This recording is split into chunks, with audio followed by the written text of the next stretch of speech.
Bonjour Jean-Marc, bienvenue sur l'espace conférence, métier et formation. Alors moi je me présente, je suis Tiffany Moe, je suis responsable du service Equiresources. On serait ravis d'en savoir un peu plus sur vous, sur votre parcours. Je vous écoute. On commence par la naissance quand même. Commençons par le début. Alors le début c'est une passion pour les chevaux, on en parlait. C'est à 12 ans, je me souviens très bien, c'était le docteur Gillot qui soignait mon cheval. J'ai vu un vétérinaire arriver avec une grosse seringue blanche. Tous les chevaux toussaient à l'époque, donc il fallait, tous les cavaliers du centre équestre devaient faire les injections. Là j'ai dit, je ferai ça plus tard. J'ai eu la chance, ça ne m'a pas quitté, et malgré la difficulté du métier, et la passion est restée. C'est une chance aussi, que je dis souvent ça aux jeunes, d'arriver à transformer une passion d'ado. Souvent, ce déclic, quand il a lieu, c'est dans les 12-13 ans, on le sait bien maintenant, dans les études sociales qui sont faites. Et de passer d'une passion d'ado à un métier professionnel d'adulte, c'est pas si facile que ça, parce que les études vont très vite, on est plongé dans la prépa, les études. Après, c'était Maison Alfort, parce que c'était en fait plus près de chez papa-maman, ça m'arrangeait. Après, j'ai arrêté de monter à cheval. Après, j'ai eu la chance de faire mon service militaire à Saumur. Donc là, on ne peut pas mieux tomber quand on est passionné de chevaux. On était à l'école de cavalerie à Léon, donc on était vraiment dans le temple du cheval, donc extrêmement instructif. Après 3 mois de chômage, impossible de trouver du travail, retour chez maman. Et ça aussi, c'est une bonne expérience. Je pense que si on n'est pas passé par la case chômage, c'est impossible de comprendre l'état d'esprit d'un chômeur et comment c'est difficile et comment le cercle vicieux peut devenir problématique. Après, pur hasard de la vie, on m'a demandé d'être directeur d'un haras, donc je suis parti dans le Pas-de-Calais diriger un haras de pur sang, il y avait 100 juments, 4 étalons, là aussi j'ai tout appris en repos, d'ailleurs on parlait de ça tout à l'heure. Et puis après j'ai un petit peu cherché à me perfectionner. À l'époque, il faut être franc, c'était un petit peu difficile dans le milieu universitaire de se perfectionner. Donc où il fallait aller chez une tête d'affiche, un patron, où il fallait partir à l'étranger. J'avais envie de partir à l'étranger, donc je suis parti faire un internat pendant 2 ans aux États-Unis. Et puis là, j'ai eu la chance de tomber aussi avec des maîtres. Donc c'est important, je pense, dans le parcours professionnel. Enfin, c'est important. C'est une chance parce qu'on ne peut pas le décider. D'avoir un mentor. C'est un peu de hasard, effectivement. Complètement le hasard. Comment est-ce que vous avez choisi ces expériences à l'international? Vers qui vous vous êtes tourné? À l'époque, bon, il n'y avait pas Internet, il n'y avait pas toute la communication, mais je savais qu'il y avait quand même dans le milieu aux États-Unis, les États-Unis avaient quand même à l'époque une très grosse avancée par rapport à ce qu'on faisait en partie en France. Et il y avait comme ça des universités clés. Il y avait la Pennsylvanie, il y avait la Californie, il y avait le Colorado, il y avait la Floride, voilà, il y avait 5-6 universités phares. Et comme j'avais à ce moment-là une grosse expérience, enfin une grosse, c'est relatif parce que je partais de zéro, donc j'avais une correcte expérience de terrain, je me suis orienté vers les facultés où il y avait vraiment des spécialistes hors production. Et j'ai eu la chance qu'en Pennsylvanie, ils m'acceptent comme interne et que je puisse rester au-delà de l'internat. Et puis après, le hasard et la chance de la vie a fait que mon mentor était une tête d'affiche. Donc c'est un peu comme si vous ne savez pas conduire et vous apprenez en auto-école, mais le conducteur c'est Prost. Rien que ça. C'est un peu ça. Donc on conduit un peu plus vite, un peu mieux, on brûle un peu les étapes, donc ça c'était une chance. Après, en fait, j'ai toujours voulu faire de la chirurgie. Mais ça s'est pas fait, c'était compliqué. Donc j'ai essayé de faire un résidat de chirurgie aux États-Unis, mais là, j'ai pas été pris. Et pendant ce temps-là, je voulais un petit peu revenir en France, refaire un peu du terrain en Normandie, là où je suis en fait maintenant. Et je voulais rester 6 mois, 1 an et repartir aux États-Unis faire de la chirurgie. Et finalement, je m'y suis plus et j'ai pas bougé de là depuis 30 ans. Et pourquoi avoir choisi la Normandie? La Normandie, c'est pour un vétérinaire qui veut faire du cheval, c'est l'Eldorado, c'est toutes les races. Du poney, en passant par le cheval de selle, le cheval de course, le cheval de trait. C'est l'activité d'élevage, l'activité sportive, le vieux cheval. C'est absolument toutes les activités et toutes les races. Donc, si on est un peu curieux, c'est mon cas, c'est impossible de s'embêter. Parce qu'il y a toutes les pathologies et toutes les possibilités, donc c'est une chance énorme. Donc la clinique pour laquelle vous travaillez s'appelle? C'est la clinique équine de Méudin. Donc elle a été fondée par le docteur Moisan en 1979. Donc c'était vraiment le tout début de l'activité un peu médecine sportive autour du cheval. Il y avait beaucoup l'élevage, mais à cette époque-là, c'était une clientèle surtout de chevaux de course, de trotteurs. On s'intéressait pas énormément, c'était vraiment le balbutiement dans ces années-là de la médecine du cheval de sport. Lui avait démarré ça. Donc je suis arrivé comme assistant en 1990. Et puis, là aussi, un rapport humain a fait que je me suis bien entendu avec cette personne, sa façon de travailler m'a plu, son sens de la famille m'a plu. Parce que je pense que voilà, il avait des valeurs qui me correspondaient. Et puis, il m'a dit, bah, vous avez l'air d'aimer la chirurgie, allez-y. Donc aussi, j'ai la chance. Je me trouvais trop jeune à l'époque. Donc là, j'ai enfin pu vraiment démarrer finalement ce qui me plaisait. Et après, j'ai plutôt essayé de m'orienter. Voilà, depuis une trentaine d'années, je fais beaucoup plus de chirurgie, c'est à peu près un tiers de mon activité, un tiers de médecine et d'activité du cheval au plan locomoteur, et puis maintenant un tiers, à cause de l'âge, de gestion de la clinique, puisque la clinique a grossi entre-temps, donc il y a beaucoup de gestion, d'administratif. Alors, moi, docteur, j'avais une petite question. On a souvent des questionnements de jeunes, je pense aux jeunes filles notamment, qui sont arrivées à l'instant, sur le métier de vétérinaire, la façon d'y accéder. Et je voulais avoir un peu votre avis sur mon discours, dans le sens où je les mets en garde, il n'y a pas que le cheval dans la médecine vétérinaire, au niveau du cursus, et aussi peut-être pour trouver un premier emploi dans une clinique, ils seront peut-être amenés à côtoyer les espèces domestiques familières, telles que le chien, le chat, quand on est un peu en zone périurbaine, et faire ce qu'on appelle, j'aime beaucoup le mot, la rurale, dans nos campagnes, au travers des animaux d'élevage tels que les brebis, les vaches, etc. Est-ce que c'est compliqué après de se spécialiser dans le cheval, ou est-ce qu'on peut y venir facilement? Il y a quand même des postes avec des établissements spécialisés. Bon, d'abord, la vie est longue. Et puis les jeunes vont travailler, c'est l'actualité, peut-être plus longtemps que nous, et encore plus longtemps. Donc la vie est longue, on peut toujours se spécialiser. Je me souviens, on a la clinique et centre de formation, donc on a un internat avec 5 ou 6 internes qui sont des jeunes vétérinaires pendant 1 an, et on a des fois des demandes de jeunes qui ont fait 1, 2, 3 ans de rural, et qui veulent absolument faire les clean, et qui, quelque part, repartent à zéro. On a même eu des demandes d'un confrère de 58 ans, qui voulait faire un internat de 12 mois, donc on peut apprendre à tout âge. Ce que vous dites est important, là, le fait d'avoir une vue sur toutes les espèces, c'est ce qu'on appelle la pathologie comparée, c'est une très bonne base. Donc de savoir comment une vache est malade et comment on la soigne, un chien, un chat, puis un cheval, ça donne une ouverture d'esprit qui est très importante, mais qui va un peu, en ce moment, à l'inverse de la spécialisation, où on veut être très spécialisé pour être très bon. Donc, il y a un peu quelque chose d'antinomique. Aujourd'hui, c'est pas évident pour un jeune de se dire est-ce que je suis un bon généraliste, qui est important, et d'un autre côté, si je veux progresser et devenir un spécialiste, il faut que tout de suite je prenne cette porte-là et que je me ferme un peu les autres. Donc après, chaque personne est différente, tout le monde ne veut pas être spécialiste. C'est plus facile d'être spécialiste d'ailleurs. Un bon généraliste, c'est ce qui est le plus difficile.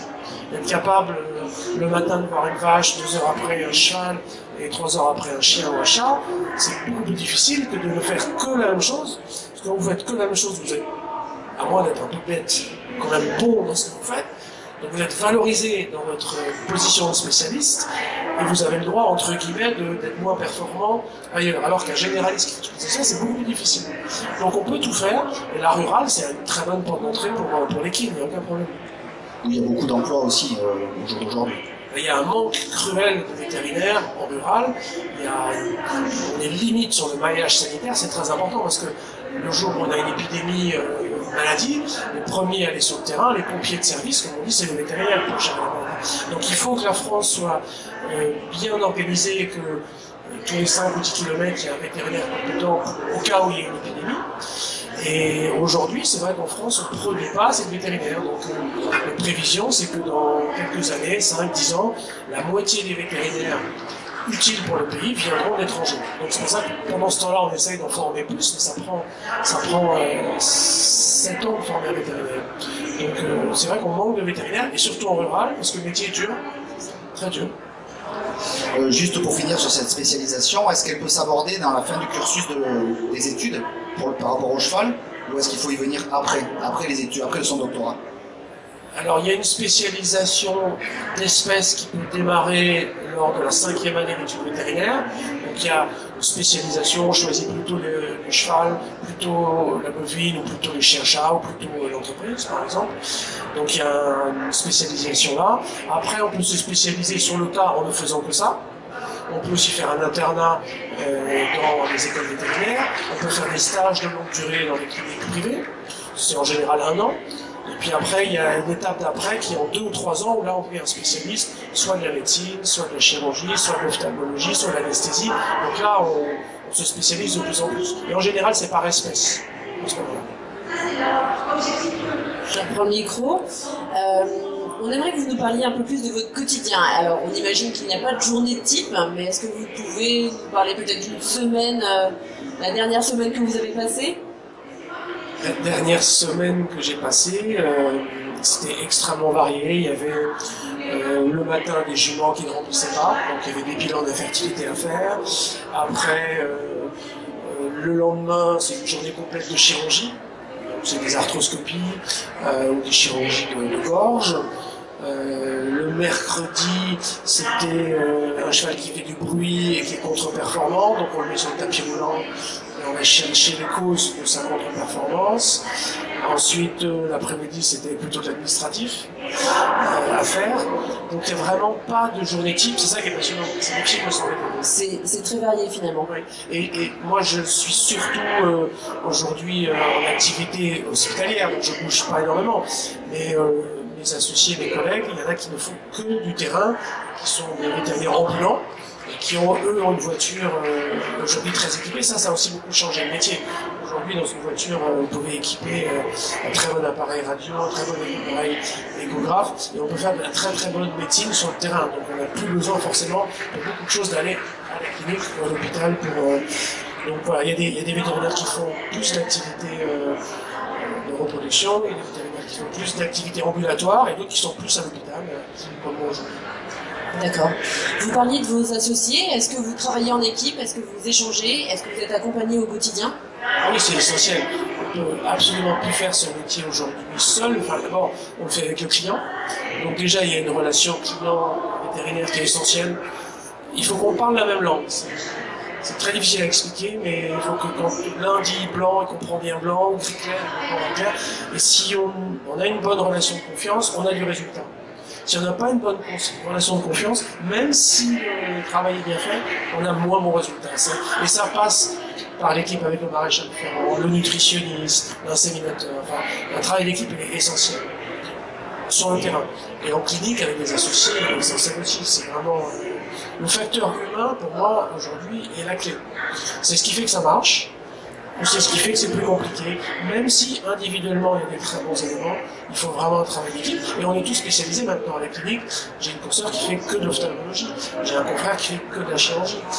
J'ai des confrères ambulants qui nous font travailler. Si il ne faut pas un bon travail sur le terrain, on a moins de chirurgie. Donc c'est vraiment un travail d'équipe. Donc nous on est 9 associés, on est aujourd'hui 18 vétérinaires. Et il faut que ça travaille ensemble. Sinon ça ne va pas. Oui, puis finalement c'est très complémentaire, ça fait toute votre expertise. Non, et puis on apprend des autres. On apprend des autres. Plus on communique, même si on n'est pas spécialisé, plus il y a de communication dans l'équipe, plus le niveau global de l'équipe augmente. Parce que les spécialistes tirent aussi un peu les autres, même si chacun est spécialisé. Donc il y a un effet synergique qui fonctionne d'autant plus qu'on communique. Si chacun est dans son coin, on ne profite pas de l'expérience des autres. Et l'expérience, dans notre métier, c'est essentiel. Hein. Le métier de vétérinaire, c'est beaucoup d'apprentissage, une formation continue tout au long de la vie qui est essentielle, mais l'expérience, elle est importante. Oui, l'expérience est cruciale. Alors, justement, en parlant d'expérience, quels sont selon vous les avantages du métier et puis finalement les inconvénients de cette profession? Alors les avantages du métier, c'est de faire un métier qu'on aime, parce qu'il faut l'aimer, de base. Donc ça, c'est une chance. L'autre avantage, c'est qu'on a une liberté. On a une liberté de choix. On peut choisir, il y a une telle variété que... Alors au début, c'est important de faire des stages, il faudra que vous fassiez des stages, parce que c'est le plus important. Ne pas idéaliser non plus le métier. Faites un stage des chiens-chats, un stage en rural, un stage en équine, un stage porcine, volaille. Il y a une variété de métiers énorme, donc on peut choisir un métier. Il y a une certaine liberté. Il y a le travail en équipe. Ça, c'est des points importants. Ce qui est difficile dans le métier, bah, c'est les heures. C'est que c'est des animaux, donc ils ne choisissent pas d'être malades. 8 heures, midi, 2 heures, 6 heures. Ils sont malades à n'importe quel moment. Et puis, donc il faut être disponible. Il y a de plus en plus aujourd'hui de poids administratif, de nécessité de communiquer avec les clients, ça rajoute un petit peu de difficulté au métier. Moi j'ai commencé mon métier, j'avais pas de téléphone portable. Donc je ne pouvais pas être joint, c'était un confort. Aujourd'hui, là, j'ai coupé le portable, mais quand je vais le rallumer, je vais me dire, ah, il y a un tel rappelé. Donc le métier de vétérinaire, ça n'est plus aujourd'hui que de soigner les animaux, c'est de gérer les clients, les collègues, l'administration, la législation. Donc il y a un poids qui est lourd pour les jeunes. Moi j'ai le cuir épais, comme on dit maintenant. Mais c'est dur hein, pour les jeunes de se rendre compte qu'à la fin de la journée, il n'y a plus de clients et il y a encore entre 1 heure et 2 heures de travail, de compte rendu, d'administratif, etc. C'est juste une question de le savoir à l'avance, je pense. Donc c'est important de discuter, c'est important de communiquer. Des moments comme ceux-là sont très importants pour que les jeunes sachent à quoi le métier va ressembler. Qu'ils ne se disent pas « Ah, on ne m'avait pas dit que ». Je pense qu'il n'y a rien de pire pour un jeune de se dire « Ah, si j'avais su » ou « On m'a pas dit que ». Donc, je pense que notre génération, elle doit informer. D'accord, très bien. Finalement, vous nous avez donné pas mal de conseils sur nos échanges. Est-ce que vous avez des conseils à apporter à un jeune qui aujourd'hui veut devenir vétérinaire? Outre faire des stages, outre bien s'informer? Ouais, je vais répéter, les stages c'est la clé. Alors, bien travailler à l'école. Après, il y a des qualités aussi. Il y a des qualités humaines qui font que le métier devient intéressant ou pas. Il faut être curieux. Si on n'est pas curieux, c'est plus compliqué. Si on n'aime pas chercher, c'est plus compliqué. Si on veut il y a des gens qui vont préférer dans leur travail un travail très rigoureux, mais cadré, sans surprise. Notre métier, c'est un métier de surprise. Toutes les minutes, tous les quarts d'heure, il y a une surprise. Alors il y a des gens pour qui la surprise c'est excitant, et il y a des gens pour qui la surprise c'est une source de stress. Donc c'est pas la peine de choisir à mon avis ce métier. Et alors c'est la grande difficulté parce qu'on se connaît pas à vos âges. On se connaît pas, à quel âge on se connaît d'ailleurs, mais à 15 ans on se connaît pas, à 20 ans on se connaît pas tellement non plus. Donc il faut essayer de se poser les questions, à quoi va ressembler ce métier? Et est-ce que je veux vraiment faire ça? Prendre un peu son temps. Et c'est pas très facile parce que, comme il faut quand même travailler il faut donner un bon coup de collier entre 16, 17 et 20. Hein, il y a 3 ans à envoyer, après c'est bon. Et ces 3 années-là, c'est pas les années où on a plus envie d'envoyer, quoi. On a plus envie de sortir et faire la fête. Donc, voilà. Mais une fois qu'on le sait, c'est bon. Et une fois que les parents le sachent aussi, c'est bon. Donc il faut leur recommander d'être passionnés, rigoureux. Passionnés, rigoureux, curieux et travailleurs. Alors c'est vrai que nous, au travers de notre site, donc, qui dispose d'une bourse à l'emploi, on a des demandes chaque année, un peu moins d'une dizaine, qui sont tournées donc, sur des postes de vétérinaires, mais essentiellement axés sur la reproduction avec le diplôme de chef de centre. Et on a du mal à pourvoir en fait ces offres, à trouver des candidats, soit pour la saison, c'est rare quand il y a des postes qui sont vraiment en CDI sur toute l'année, mais on a du mal à trouver des candidats pour répondre aux besoins des haras qui ont besoin de quelqu'un pour gérer un centre d'insémination, un centre de congélation à l'automne, c'est pas évident. Oui, parce que la reproduction, alors elle est concentrée sur une bonne partie de l'année, mais après, si on est dans la congélation, c'est pratiquement toute l'année, donc c'est presque une activité toute l'année, c'est beaucoup d'heures. Et puis aujourd'hui, notre profession, c'est 80% de femmes, 85% de femmes. Dans le cheval, c'est pratiquement 90% de femmes. Et c'est un métier qui est quand même dur pour les femmes. C'est difficile de concilier la vie de famille et le travail. Il y a une inégalité. Alors moi, j'en parle d'autant plus facilement qu'on est 9 associés, on a 5 femmes. Donc on a plus de femmes associées que d'hommes. Mais je vois bien que c'est un métier qui est quand même difficile pour les femmes à partir de là. un certain âge, il y a de la fatigue physique, il y a les enfants, et c'est toujours injuste. Ce sont les femmes qui vont un peu plus s'occuper des enfants que les hommes. C'est moins vrai aujourd'hui, mais donc quand il faut travailler plus que 35 heures, parce que notre métier c'est quand même un métier de 50-60 heures par semaine. Alors quand on est organisé dans une équipe, c'est un peu notre cas, on peut prendre les 4/5e. Nous, dans notre clinique, on a des associés qui sont à 4/5e. Donc c'est plus facile, mais à ce moment-là, il faut être en groupe. Ce qui est très compliqué, c'est d'être individuel avec sa voiture, de répondre à la passion, à l'exigence du client, besoin de communiquer, et en même temps d'élever les enfants, et en même temps de faire 60 heures par semaine. Ça, c'est compliqué. Quelle évolution peut-on imaginer dans le métier De vétérinaire équin ? de vétérinaire équin? C'est une bonne question.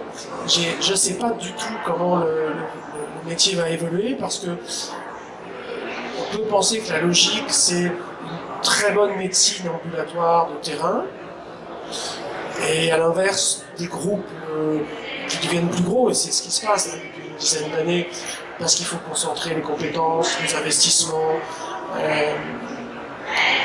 Mais en même temps, on voit aussi de plus en plus de confrères mixtes qui développent leur activité équine, parce que finalement le cheval est une activité qui se développe, et qui aussi, il y a aussi une demande. Donc il y a de plus en plus de demandes de médicalisation des chevaux. Je pense que c'est vraiment l'identification qui a permis ça. Les chevaux vivent de plus en plus longtemps. Quand j'ai démarré, voir un cheval de plus de 30 ans, on appelait les collègues en disant « Ah, j'ai vu un cheval de plus de 30 ans ». Aujourd'hui, il n'y a pas une journée, on ne va pas un cheval de plus de 30 ans. La gestion de fin de vie fait La gestion de fin de vie, c'est extrêmement important. Et c'est une discipline même, hein. Ça commence à devenir une discipline, de savoir bien gérer un cheval âgé. Donc il y a énormément de possibilités. Alors comment le métier va évoluer? Je pense comme ça, c'est-à-dire une bonne médecine ambulatoire, plutôt des gros centres qui vont assurer. Après, entre les deux, il y a des secteurs aussi en France où il n'y a pas des chevaux partout. Mais, enfin, il y a des chevaux partout, mais pas assez pour avoir des gros centres de spécialistes. Mais par contre, ce qui va peut-être être difficile à concilier, c'est ce métier d'ambulant seul. C'est, me semble-t-il, assez dur d'être seul et de tenir 40 ans. C'est souvent des parcours où les jeunes peuvent tenir 10, 15, 20 ans. Et à un moment donné, rester seul, c'est dur, parce qu'il y a besoin de communiquer aussi. Il y a besoin d'échanger. En étant seul, on gère aussi son propre administratif, sa propre On gère son propre comptabilité. administratif, ses propres doutes, sa propre difficulté de faire de la formation continue. La formation continue, elle est essentielle. La demi-vie de connaissances, elle est de 5 ans. Ça veut dire que tous les 5 ans, il faut pratiquement enlever 50% de ce qu'on a appris pour leur apprendre. Si vous êtes seul et vous partez en congrès pendant 3 à 4 jours, il faut trouver un remplaçant. Vous ne pouvez pas trouver un remplaçant comme ça en 4 jours compétent, c'est pas facile. Donc, seul, c'est beaucoup plus dur, à mon avis. Alors, on est plus libre. Voilà, il y a un avantage à Nous vous remercions très vivement. Est-ce que éventuellement il y a des questions? Ou est-ce qu'on a fait le tour de la question du Je métier? ne vais pas décourager, j'espère. Non, t'es toujours motivé. Alors, rendez-vous dans quelques années alors. Merci à vous.